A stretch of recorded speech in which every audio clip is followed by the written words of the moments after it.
Sarvodaya science and techno में आप सभी का स्वागत है। आज हम देखने वाले हैं फैराडे का नियम, फैराडेस लॉ। देखिए, फैराडे का नियम पढ़ने से पहले हम थोड़ा सा समझ लेते हैं चुंबकीय फ्लक्स को, मैग्नेटिक फ्लक्स। तो ये क्या होता है? ये चुंबकीय क्षेत्र रेखाओं की संख्या होती है।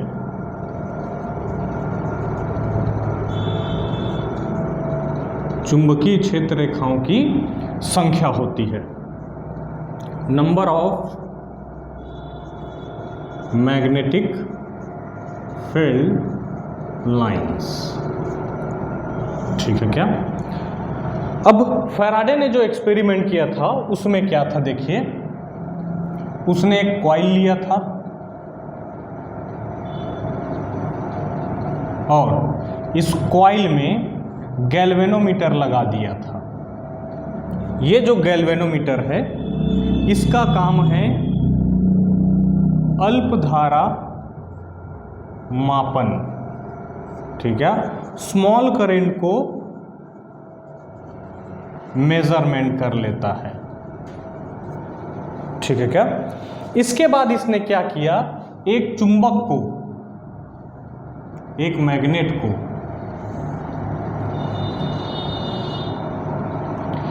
इसके पास लाया या इसके इर्द गिर्द मोशन करवाया, गति करवाया। तो जब वो इस चुंबक को पास ला रहा था तब देखा कि गैल्वेनोमीटर में डिफ्लेक्शन बताया। गैल्वेनोमीटर में क्या आया? थोड़ा विचलन आया। तो उसके दिमाग में समझ में आ गया कि जब मैं मैग्नेट को पास ला रहा था तो इसमें क्या हो गया था? धारा उत्पन्न हो गया था, वैद्युत धारा। तभी तो ये क्या बताया? डिफ्लेक्शन बताया, विचलन बताया। जब पास ला रहा था और बीच में कहीं रोक देता था तो यह धारा गायब हो जाता था। ध्यान से समझिएगा, जिस समय ये चुंबक गति में था, मोशन में था, उसी समय ये गैल्वेनोमीटर में वैद्युत धारा बता रहा था, इलेक्ट्रिक करंट बता रहा था। लेकिन कहीं पर भी इसका गति को रोक दिया जाता था, चाहे पास लाके, चाहे दूर ले जाके, चाहे बीच में कहीं, तो ये धारा नहीं दिखाता था। इसका मतलब जब तक ये चुंबक गति में रहता था तब तक ये धारा दिखाता था। दूसरे केस में उन्होंने क्या किया? इस चुंबक को पास से दूर ले जाके देखा। जब दूर ले जाके देखा तो धारा तो बताया लेकिन विपरीत दिशा में धारा बताया। वैद्युत धारा तो बताया लेकिन विपरीत दिशा में धारा बताया। तो इस प्रकार से उसने अपना पहला नियम दिया। पहला नियम क्या दिया? सुनिए ध्यान से। जब भी किसी कुंडली के साथ, कॉइल के साथ लिंक्ड, बद्ध चुंबकीय फ्लक्स में परिवर्तन आता है तब उसमें धारा उत्पन्न हो जाती है। अब समझिए, जब पास ला रहा था तो नंबर ऑफ क्षेत्र रेखाओं की संख्या बढ़ रही थी, यानी कि चुंबकीय फ्लक्स, मैग्नेटिक फ्लक्स बढ़ रहा था, यानी कि परिवर्तन हो रहा था। फ्लक्स परिवर्तन होगा तो धारा उत्पन्न हो जाएगा।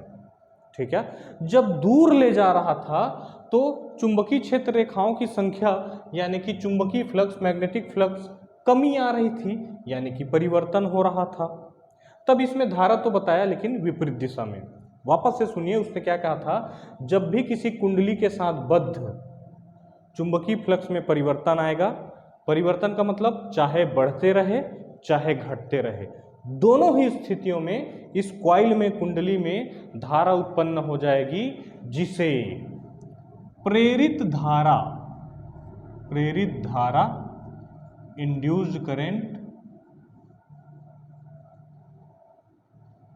या प्रेरित वैद्युत वाहक बल इंड्यूस्ड ईएमएफ। तो जब भी किसी कॉइल के साथ बद्ध चुंबकीय फ्लक्स में परिवर्तन आता है, चाहे वो बढ़ता हो चाहे वो घटता हो, तो उसमें धारा उत्पन्न हो जाएगी या वैद्युत वाहक बल उत्पन्न हो जाएगा, जिसे प्रेरित धारा या प्रेरित वैद्युत वाहक बल, इंड्यूस्ड करंट या इंड्यूस्ड ईएमएफ कहा जाता है। ठीक है, ये इसका पहला नियम था। अब पहला नियम क्या था? जब किसी कुंडली से बद्ध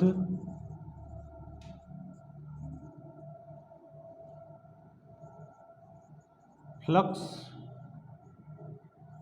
में परिवर्तन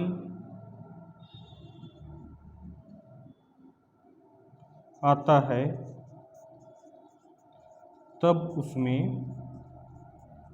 धारा उत्पन्न हो जाती है, धारा या वैद्युत वाहक बल उत्पन्न हो जाती है,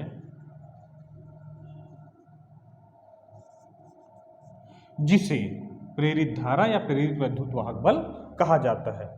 और ध्यान देने वाली बात, इस प्रेरित धारा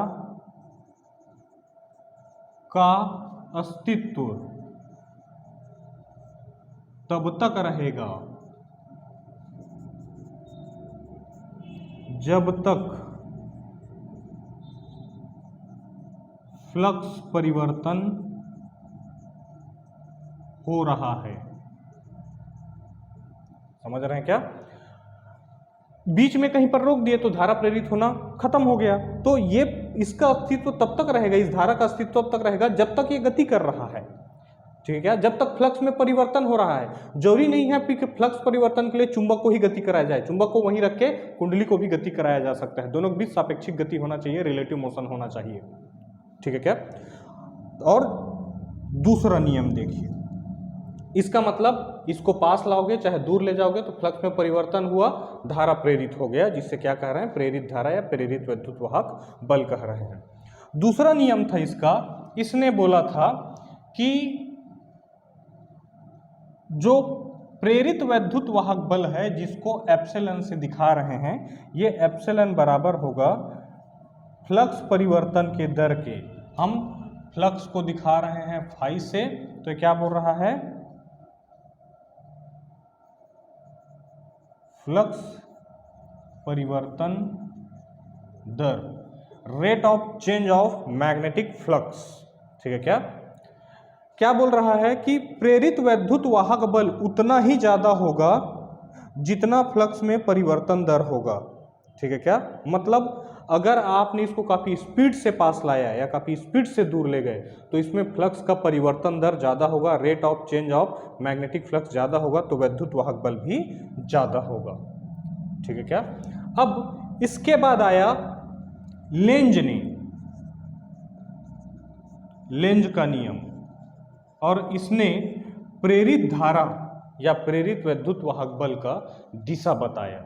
दिशा क्या बताया देखिए, इसने कहा ये जो प्रेरित वैद्युत वाहक बल है या प्रेरित धारा है, ये अपने ही कारक का विरोध करेगी।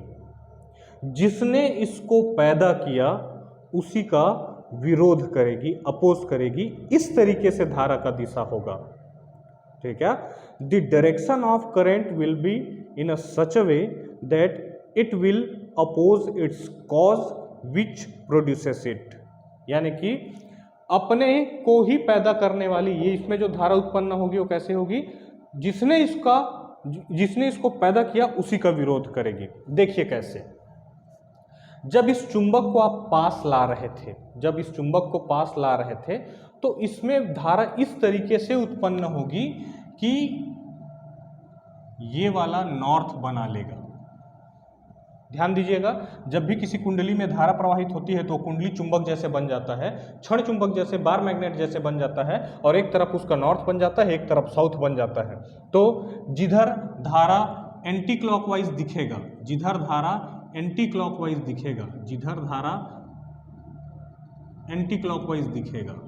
उधर ये नॉर्थ बना लेगा। मतलब जब इसको पास लाऊंगा तो इधर नॉर्थ बना लेगा, और इधर क्लॉकवाइज दिखेगा तो वही धारा साउथ बन जाएगा। यानी कि धारा जब इसमें प्रवाहित होगी तो ये एक चुंबक बन जाएगा। इस तरीके से धारा प्रवाहित होगी कि इसका विरोध करेगी। इसको पास लाने के कारण इसमें धारा उत्पन्न हुई तो अपने कॉस का विरोध करेगी, तो यहाँ नॉर्थ बना के इसको पास आने से रोकेगी। यहाँ नॉर्थ बना ली, इस तरीके से धारा उत्पन्न हुआ ताकि अपने कॉस का विरोध करे। नॉर्थ पास आ रहा था जिसके वजह से इस पे पैदा हुआ, तो खुद इसी तरफ नॉर्थ बना के उसको रोकने का प्रयास करेगी, मतलब अपने कारक का विरोध कर रही है। जब इसको दूर ले जा रहे हैं तो नॉर्थ दूर जाने की वजह से इसमें धारा उत्पन्न हुई, तो यहाँ बना लेगा इस तरफ, इस जगह बना लेगा साउथ, और उसी समय इस जगह बना लेगा नॉर्थ। तो नॉर्थ को दूर ले जाने की वजह से ये पैदा हुई, तब ये क्या करेगा, साउथ बना के नॉर्थ को दूर जाने से रोकेगा। तो इसने क्या किया, हर बार लेंज ने क्या बताया कि धारा इस तरीके से, धारक दिशा इस तरीके से होगी कि अपने कारक का विरोध करेगी, जिसने इसको पैदा किया उसका विरोध करेगी। नॉर्थ को पास लाए जिसके वजह से पैदा हुई, तो नॉर्थ बना के रोकने का प्रयास। नॉर्थ को दूर ले जाने की वजह से ये पैदा हुई, तो यहाँ साउथ बना के नॉर्थ को दूर जाने से रोकने का प्रयास। दोनों ही स्थितियों में अपने कारक का विरोध कर रही है। देखो कैसे ध्यान रखेंगे, पास आए तो पास आने न दे, और दूर जाए तो दूर जाने न दे। दोनों ही स्थितियों में ये क्या करेगी, अपने कारक का विरोध करेगी। यही है लेंज का नियम कि प्रेरित धारा का दिशा इस प्रकार से होगी कि